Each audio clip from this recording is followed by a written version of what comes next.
मध्य प्रदेश में आज मोहन यादव के नेतृत्व में नई सरकार का गठन हो चुका है, शपथ विधि हो चुकी है, मंत्रिमंडल भी बन चुका है और उन सारी संभावनाओं पर बात करने के लिए हम मौजूद हैं डॉक्टर शरद पंडित जी के साथ में। नई सरकार बनती है तो कहीं न कहीं जनता की अपेक्षा होती है और जब सरकार लोक कल्याणकारी योजना की योजना बनाती है तो कहीं न कहीं स्वास्थ्य उसमें महत्वपूर्ण विषय होता है और स्वास्थ्य इन दिनों पूरे भारत की समस्या है। कहीं न कहीं हर कोई व्यक्ति चाहता है कि स्वस्थ रहे और केंद्र सरकार और मध्य प्रदेश सरकार भी इस ओर कार्यरत है। नई सरकार सर आ रही है, हम जानना चाह रहे हैं कि एज ए डॉक्टर और प्रशासनिक सेवा से निवृत्त हुए हैं, आपको तो वहाँ की सारी जानकारी है।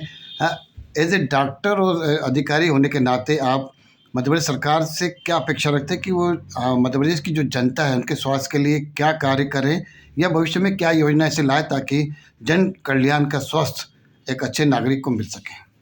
नमस्कार, सभी को सादर सस्नेह शुभकामनाएं। बहुत ही आपने एक सामयिकी प्रश्न उठाया है और हम जैसा जानते हैं कि स्वास्थ्य और भोजन ये व्यक्ति की बहुत ही बुनियादी आवश्यकताएं जिसकी पूर्ति एक जो जन अपेक्षित सरकार है उसको करना चाहिए उनकी पूर्ति। और इसके लिए आवश्यक ये है कि लोगों को लगना चाहिए, परसेप्शन लोगों का ये बनना चाहिए कि स्वास्थ्य सेवाओं में निश्चित रूप से पूर्व की तुलना में अब सुधार हुआ है। तो मैं हमारे जो है वो माननीय नए मुख्यमंत्री महोदय से और उनके पूरे मंत्रिमंडल को सबसे पहले तो अपनी बधाई प्रेषित करता हूँ और साथ ही ये अपेक्षा करता हूँ कि इस दिशा में जो है वो बहुत ही संवेदनशीलता से काम करने की आवश्यकता होगी। देखिए क्या है कि स्वास्थ्य के संदर्भ में जब हम बात करें तो पूरा हमको परिप्रेक्ष्य वैश्विक देखना पड़ेगा। विश्व स्वास्थ्य संगठन जो जिस दिशा में जो लक्ष्य लेकर काम कर रहा है उसमें यह है कि मातृ मृत्यु दर में कमी लाना, जिसको हम कहते हैं कि मैटरनल मॉर्टिलिटी रेट, साथ ही साथ जो है वो शिशु मृत्यु दर में कमी लाना, यानी जो हमारी जो है इन्फेंट मॉर्टिलिटी रेट है उसको कम करना, और साथ ही साथ जो जनसंख्या वृद्धि हो रही है उसको भी नियंत्रित करना, यानी हम उसको टेक्निकली बोलते हैं टोटल फर्टिलिटी रेट यानी सकल प्रजनन दर, ये कम हो। तो ये तीन जो मुख्य रूप से जो है वो बिंदु है जिन पर जो है पूरा वैश्विक जो है वो धरातल पर काम हो रहा है। विश्व स्वास्थ्य संगठन ने भी यही लक्ष्य दे रखे हैं और भारत जैसे देश को भी यही लक्ष्यों की पूर्ति करना है।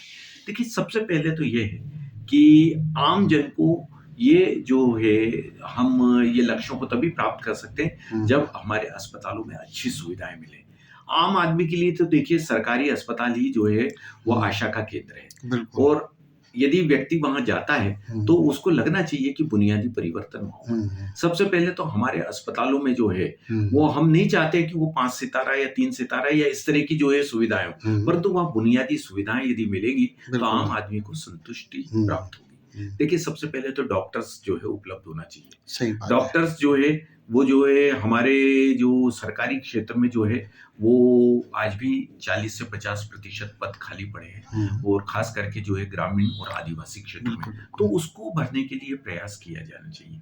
अब ये है कि शासन की नीति ऐसी होना चाहिए कि वो डॉक्टर फ्रेंडली पॉलिसी हो। डॉक्टर्स को जो है गवर्नमेंट सेक्टर में आकर्षित करने के लिए जो है वो कार्य किया जाना चाहिए। डॉक्टर को आप अन्य सेवाओं से तुलना नहीं कर सकते, डॉक्टर्स को आपको जो है वो अपनी सेवाओं में लाना होगा। हम देखते हैं कि कई अस्पतालों में पद रिक्त पड़े हुए हैं और जब वहां जाता है आमजन तो उसको वहां डॉक्टरों की वो जो है उपलब्धता होना चाहिए, जो सुविधाएं मिलना चाहिए वो मिलती नहीं है। तो सबसे पहले तो मेरी अपेक्षा यह है कि हमारे अस्पतालों में डॉक्टर्स को आकर्षित करने के लिए कि वो अस्पतालों में रहें, वो सरकारी नौकरियां ज्वाइन करें, इसके लिए प्रयास करना चाहिए। दूसरा जो है बहुत ही बुनियादी चीजें हैं, वहाँ बेसिक जो है वो पैथोलॉजी की इन्वेस्टिगेशन हो जाए, एक्सरे हो जाए, यानी डायग्नोस्टिक जो है सेंटर्स या इस तरह की जो फैसिलिटीज रहती हैं वो वहाँ उनको मिल जाए और कुछ जो बुनियादी दवाएं वो मिल जाए। तो ये तीन यदि वस्तुओं को हम यदि पूर्ति करेंगे तो निश्चित रूप से एक मेजॉरिटी ऑफ क्लास जो है वो संतुष्ट होगा कि सरकारी अस्पतालों में व्यवस्थाएं सुधरी है। अब दूसरा क्या है, देखिए प्राइवेट सेक्टर है, हर आदमी जा नहीं सकता, प्राइवेट सेक्टर में जो है वो अफोर्ड नहीं कर सकता, बहुत महंगी आजकल जो है उपचार हो गया है, तो इसलिए आम जन को हमको ये जो है सुविधाएं सरकारी अस्पतालों में देने का प्रयास करना चाहिए और यही जो है नई जो सरकार है उससे भी जो है मैं समझता हूँ जनता की अपेक्षा रहेगी। बिल्कुल। साथ ही साथ अस्पतालों में जब जाते हैं तो वहाँ देखिए मेरा ये कहना है, सुझाव है कि सबसे पहले तो हेल्प डेस्क होना चाहिए। हेल्प डेस्क यानी ऐसी जो है कहीं कोई एक नोडल पॉइंट होना चाहिए कि यदि उसको कुछ अपनी तकलीफ है तो वहाँ जो है बैठा हुआ व्यक्ति उस हेल्प डेस्क पे उसको बराबर गाइड कर सके और उसको सही स्थान पर पहुंचा सके, सही डॉक्टर पर के पास भेज सके। दूसरा जो है काउंसलर्स होना चाहिए। देखिए डॉक्टर्स के पास इतना टाइम नहीं है, परंतु डॉक्टर यदि अपना जो है उसको काउंसलिंग प्रॉपर हो जाए रोगी की, तो उसको देखिए कि करीब करीब 80% केसेस में संतुष्टि मिल सकती है। तो मेरा ये सुझाव है कि डॉक्टर्स की उपलब्धता, दूसरा हेल्प डेस्क, तीसरा काउंसलर्स की उपलब्धता ये अस्पतालों में दी जाए और बुनियादी हमारे कार्य हो जाए लोगों के, तो जो है वो संतुष्ट होकर जाएगा और इस सरकार को वो धन्यवाद ज्ञापित करेगा कि नई सरकार ने आने के बाद इस दिशा में बहुत अच्छे कदम उठाए हैं। तो मेरी यही अपेक्षा है और मैं चाहता हूं कि इस तरह का जो है वो कदम जो है नई सरकार को उठाने चाहिए। साथ ही साथ मैं इसमें 2-3 चीजें और अपने बताना चाहूंगा कि कई ऐसी अभिनव योजनाएं भारत शासन की है, राज्य शासन की योजना है कि जो अभी देखिए आयुष्मान भारत, PMJY, जिसमें कि गरीब रोगियों को उपचार मिलता है। अभी इसमें क्या है, इसमें कुछ सीमाएं हैं।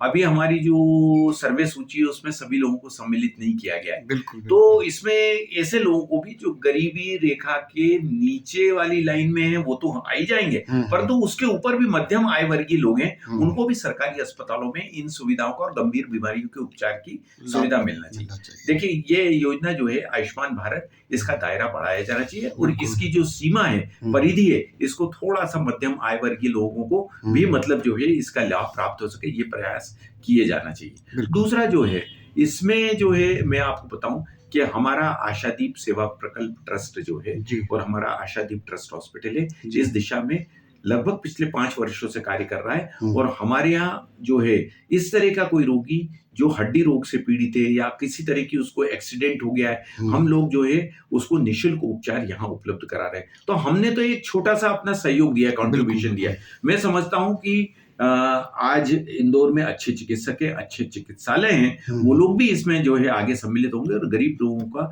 और मध्यम आय वर्गीय लोगों के उपचार को हमको उनके दर्द को अपने दिल में रखना पड़ेगा और ध्यान रखते हुए आगे कदम बढ़ाना पड़ेगा।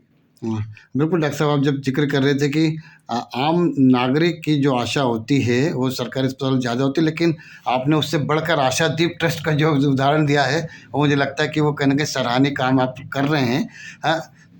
आयुष्मान की भी हमारी बातचीत हुई है और जैसा कि आपने बताया कि ये सार्वजनिक बहस का विषय भी है कि इसका दायरा बढ़ाया जाना चाहिए, लेकिन अब हम यहाँ देखने में आते हैं कि इलाज के साथ साथ कहीं ना कहीं दवाइयों का भी एक जो भाग होता है वो कहीं आम नागरिक को या मरीज को अखर जाता है।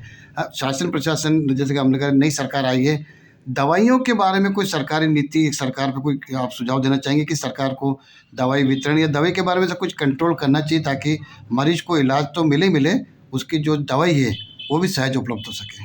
बिल्कुल, देखिए क्या है, किसी व्यक्ति की अपेक्षा यह रहती है कि एक तो वो अस्पताल में जाए तो उसको चिकित्सकीय परामर्श तुरंत जल्दी से जल्दी उपलब्ध हो जाए। दूसरा जो है उसको डॉक्टर्स जो है वो इन्वेस्टिगेशंस पर डिपेंड करता है, यानी जो जांचें लिखी गई हैं वो बुनियादी जांचें सभी उसको वहां उपलब्ध हो और उसी केंद्र पर हो जाए। तीसरा, आपने बहुत ही जायज प्रश्न उठाया है कि जो है दवाइयों की उपलब्धता, तो दवाइयों की जो उपलब्धता है वो सहज होना चाहिए और वहां उसको सारी दवाइयां मिलना चाहिए। ये मेरा मतलब उसमें सुझाव है कि दवाइयों में कहीं भी किसी तरह के बहुत ज्यादा रिस्ट्रिक्शंस या नियंत्रण नहीं रखना चाहिए। डॉक्टर्स को भी लिबर्टी देना चाहिए कि वो अपने विवेक के अनुसार जो रोगी की आवश्यकता है उसके अनुसार दवाइयां लिख सके।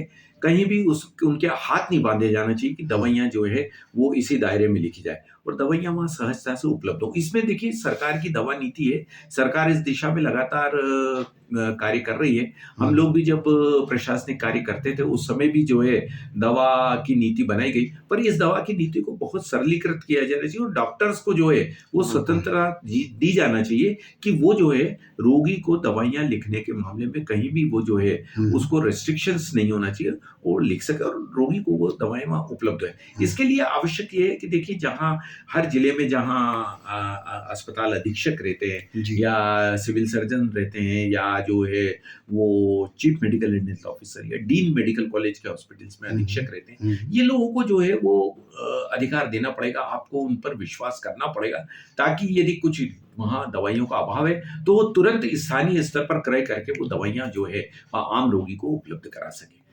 हम बिल्कुल। भोपाल के ऊपर हर चीज में यदि निर्भर हो जाएंगे हम्म। तो कई बार क्या होता है कि उसमें समय लग जाता है, और स्वास्थ्य एक ऐसी विषय बीमारी एक ऐसा है कि उसको तुरंत वो सहायता बिल्कुल। उपलब्ध होना चाहिए। प्राथमिकता के आधार पे इस पे काम होना चाहिए। और मेरे ख्याल से जो आपने सरकार को संदेश दिया है कि कहीं ना कहीं विकेंद्रीकरण हो जाए चीज़ का थोड़ा सा, बिल्कुल सही। तो वो मरीज तक तुरंत पहुंचेगा। और जैसे कि हम जानते हैं कि स्वास्थ्य बहुत आकस्मिक और प्रायोरिटी होना चाहिए।